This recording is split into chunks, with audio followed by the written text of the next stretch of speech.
Welcome back to the IEA's podcast Everything Energy. I'm Dan Hewitt. This week, energy demand's shifting centre of gravity. Growing populations and growing economies both demand the same thing: energy. For much of the late 20th century, global energy demand was driven by wealthy industrialised nations: Europe, North America and Japan. But China's economic boom shifted global energy demand east. And since 2010, more than half of oil and gas demand and 60% of electricity demand growth came from China. And today, another shift is underway, but this time from a group of emerging economies led by India and Southeast Asia, and joined by the Middle East, Latin America and Africa. To help unpack what this shift means for energy systems, we're talking to IEA energy analyst Siddharth Singh and Europe, Middle East and Africa head Ali Safar, who've explored this topic in several recent IEA reports. Okay, Siddharth Singh and Ali Safar, thank you so much for joining me. Now, I want to start with a line that jumped out from the IEA's World Energy Outlook, the WEO, and that said that energy market dynamics are increasingly shaped by a group of emerging economies. So that's bringing in the idea of a sort of shifting centre of gravity. What do we mean by that? What does a shifting centre of gravity refer to? Maybe you could give us some context there. Firstly, thank you, Dan, for having me. Maybe we can take a step back first and understand what the International Energy Agency's World Energy Outlook says about the future of energy. So the World Energy Outlook typically charts out energy pathways through multiple scenarios. These scenarios all have very specific framings and specific assumptions. Naturally, they tell different storylines and have different outcomes. But there's at least one thing that all scenarios agree on, which is that the center of gravity for energy demand is shifting over time. That is, energy activity is moving and has moved through history. And today we are at a juncture where we expect that energy demand growth will be led by countries in the emerging and developing world, excluding China. So this is a major shift, and we'll get to why that is in just a moment. But before that, I'd like to talk through what the factors of energy demand growth are in the first place. So we find, for example, that population growth is a key driver for energy demand. I think that should not be surprising.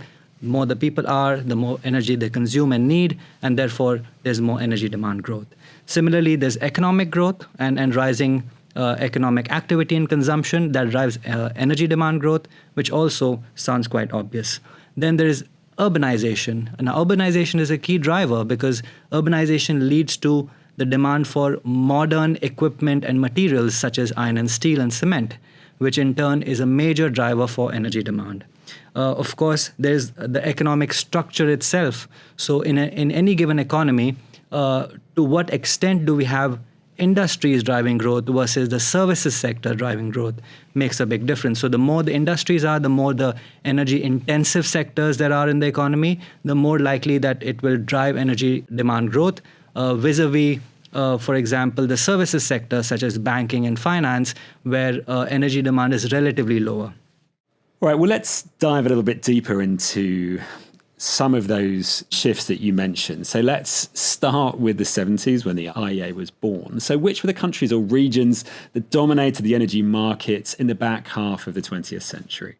So back in the 1970s, if we try to cast our minds back and take in turn what Sid already mentioned with regards to the drivers of growth, there was really one group of countries that led the economy and led the energy sector, and that was the OECD, the countries of the OECD that mostly were represented inside the International Energy Agency.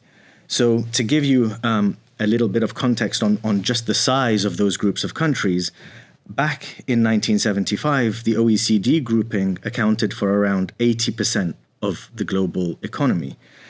In 1975, it also accounted for around half of the world's urban population. Today, less than 1 in 4 people that live in cities are in the OECD countries. Back in 1975, back in the mid-70s, nearly 90% of the world's steel production was in the OECD, and that now is less than 25%.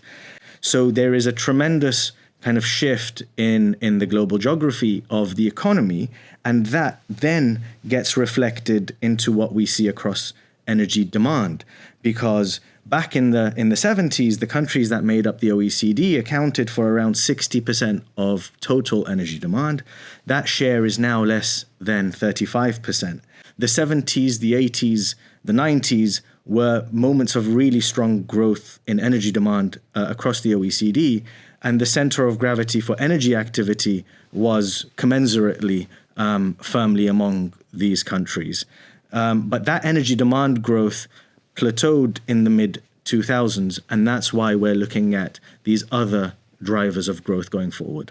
Okay, well, that takes us to the second shift, and that takes us to the emergence of China. So can you explain what that meant for global energy systems and really the impact that it had on the way that the world uses energy? China's economic growth and the resulting energy demand rise is one of the most consequential events of the modern era.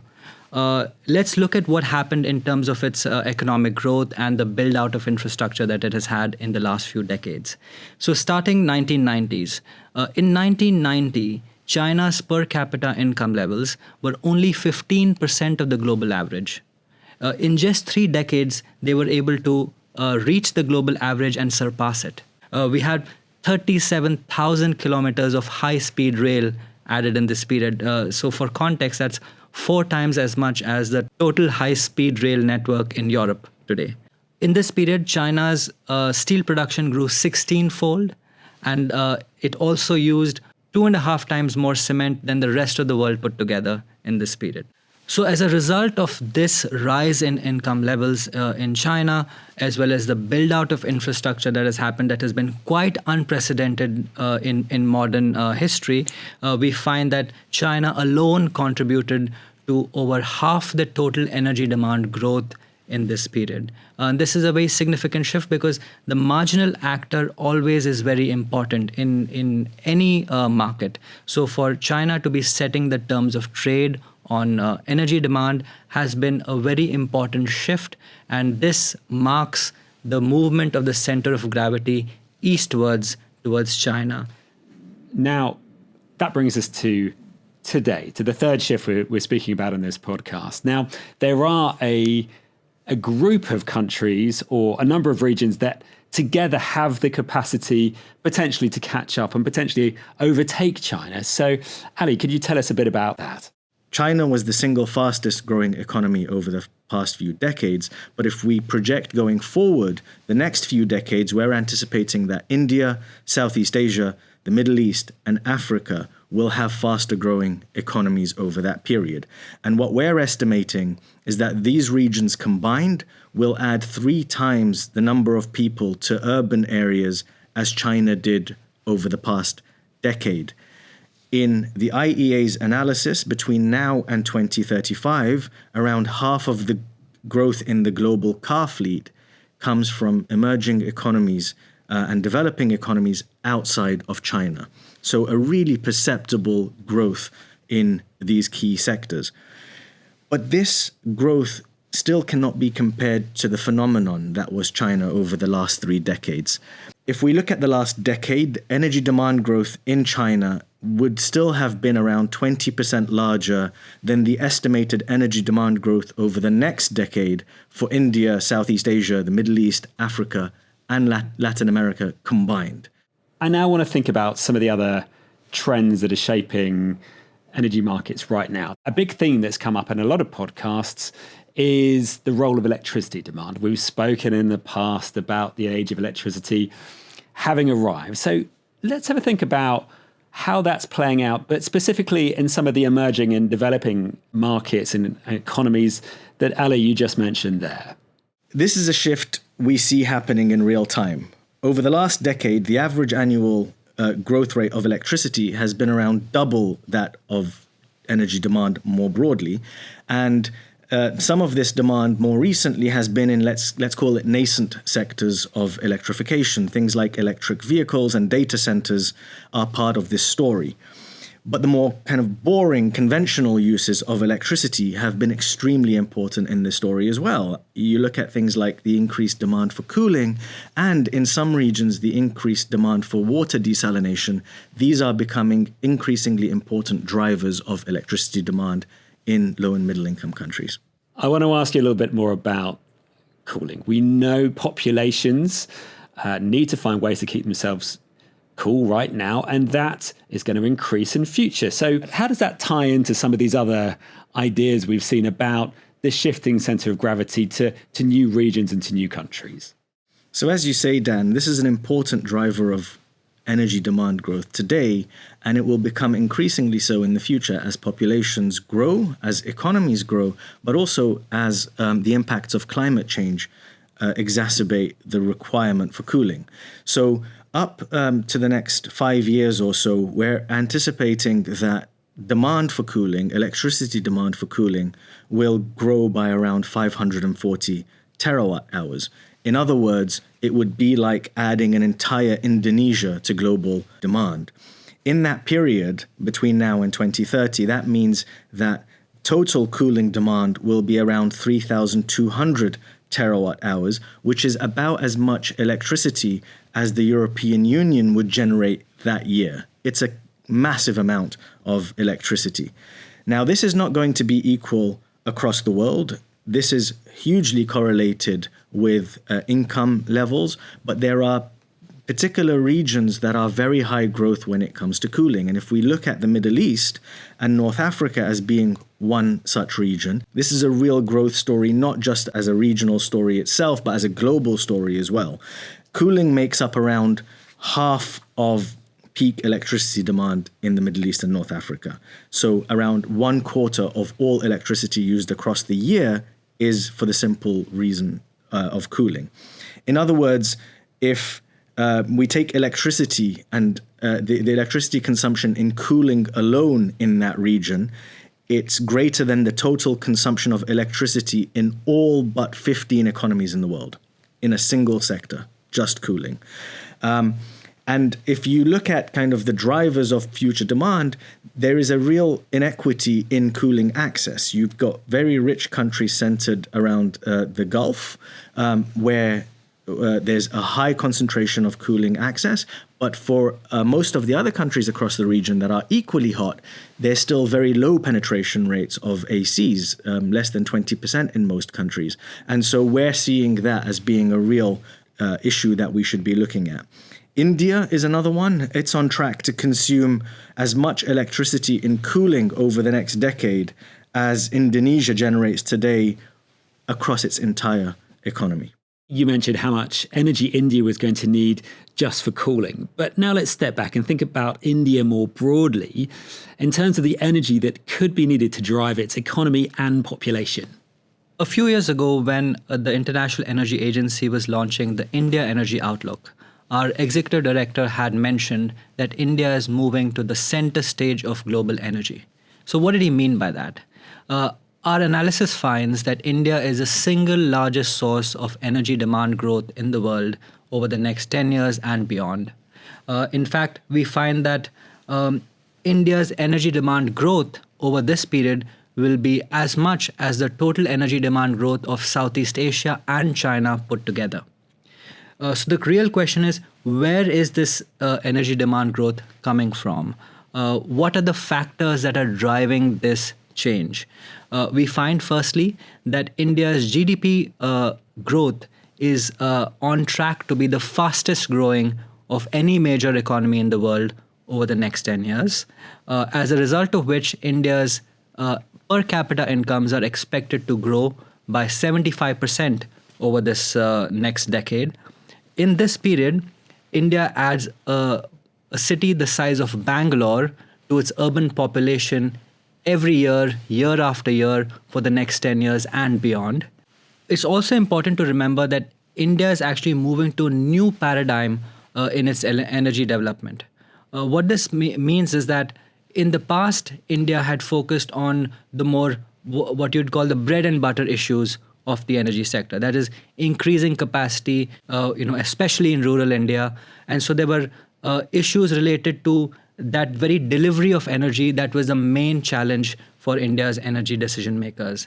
That is now changing. So in addition to meeting that rising demand, India also has a net zero by 2070 ambition and is about to commence its carbon market in the coming months. India also is focusing on clean energy deployment and therefore has to grapple with issues of flexibility and integration of variable renewable electricity. So in the midst of all of this, India, if it ends up succeeding in its push towards reducing emissions while increasing its energy supply for the masses, it would be the first such example globally of an economy that is able to move from a low to a high income category while still decarbonizing at the same time. And let's keep the conversation looking ahead to the future, because we know the world's population is expanding into areas with poor water supplies. So how much energy do processes like desalination use? So this is a real issue across a number of regions. And again, this is one of these issues that will become exacerbated as the impacts of climate change are increasingly felt. The MENA region, the Middle East and North Africa region, I'd like to focus on that a little bit more because it is among the most water-stressed regions in the world. 15 of the 17 countries across the Middle East and North Africa fall into kind of the textbook definition of being water-stressed. The last two, Iran and Iraq, have been in the news recently because of really significant issues with regards to water access. Iran is talking about evacuating the entirety of its capital because it doesn't have access to water. How do countries meet that challenge? For the wealthier countries and for an increasing group of countries, it's through water desalination. So taking seawater, removing the salt from that and making it usable for human consumption. Last year, the region produced around 12 billion cubic meters of water through these water desalination plants. To put that into perspective, that's around the same as the total flow of the Euphrates River. So the region is a central hub for water desalination globally. It is responsible for around 40% of the world's desalination capacity, and we're expecting that capacity to triple over the next decade or so. And this is just based on what countries have said they are going to do today. What I'd like to dig into, because it's really interesting, is that there's a technology shift in water desalination. Up until around 2018, a lot of the water desalination in the region was contingent on burning fossil fuels to generate heat to then desalinate.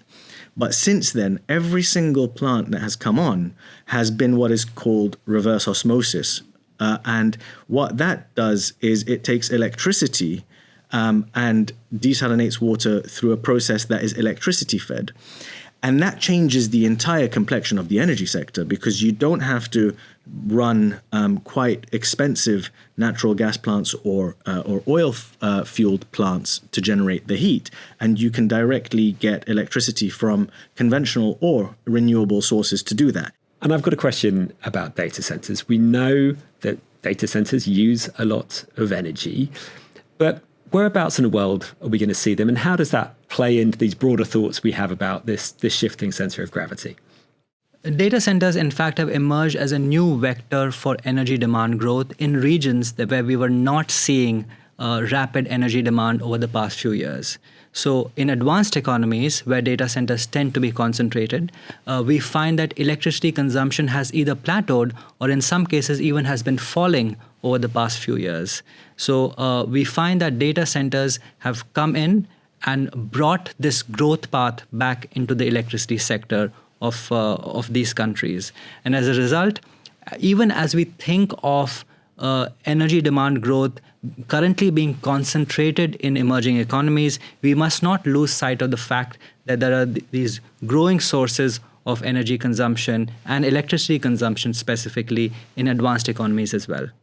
Right. I want to move on and talk a bit more about Africa. And I want to know how their energy demand compares with other regions today, but also let's think about how that could change in future as well. Across the world, there's around 730 million people that don't have access to electricity. And around 600 million of those are on the continent of Africa. And this is the key impediment to energy demand growth and economic growth across that continent. But if we look at the trends and what's been happening more recently, it's a pretty unfortunate story as well. The pace of electrification has slowed. Over the last year, 27 countries on the continent made less progress on electrification than they did on average between 2015 and 2019. If we dig into why that's the case, it's a multitude of reasons, obviously exacerbated by a debt crisis that was brought on following COVID, but also things like cuts in international aid and other factors as well. And if we kind of project, or if we look forward on current policies, we're not going to get anywhere close to meeting our global electricity access targets. By 2030, 710 million people still won't have access to electricity unless we significantly shift up the gears to be able to meet this challenge. We need to ensure that around 80 million people every year gain access to electricity to meet these universal access targets. In terms of technologies, how to meet that electrification goal, everything goes. We need grids, we need mini grids, we need standalone systems. It's very, very important that we meet this challenge.